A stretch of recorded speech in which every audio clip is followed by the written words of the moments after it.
পেলি এত কাঁচা আম? আমি কেন গাছ থেকে পেরেছি? বলে তোকে পাট থেকে বলেছে?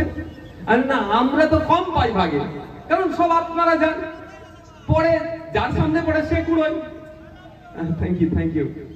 যার সামনে পড়ে সে কুড়িয়ে নেয়, আমরা ভাগে কম পাই জন্য কিছু পেরে নিয়েছি। তো তারা দিয়েছিল যে অতটা ফলন হচ্ছে নিশ্চিত হবে, যা ওদের খাওয়ার জন্যই আল্লাহ এত দিচ্ছে।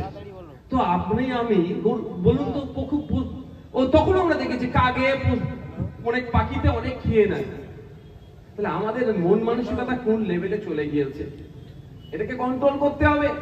আর এখন যদি দেখেন আপনি যে ওর ধর্মীয় পরিচয়টা মুসলমান, আর যাকে মেরেছে ও হিন্দু, ওই বিজেপির বড় বড় নেতাদের মতো যদি ওই যেমন প্রতিবাদ করছে, আপনি চুপ করে যাবেন, তাহলে বিজেপি আর আপনার মধ্যে কিছু কিন্তু পার্থক্য থাকবে না। আমাদেরকে অন্যায়ের বিরুদ্ধে কি করতে হবে? কথা বলতে হবে। অন্যায়কারীকে অন্যায়কারী হিসাবে আমরা দেখবো, তার যা ধর্ম বর্ণ রাখার দরকার নেই। ভারতীয় আইনে ও যে অপরাধ করেছে সে তাড়াতাড়ি শাস্তি পাক, এই দাবি আমরা করবো। আমি ফিরে আসি আজকের এই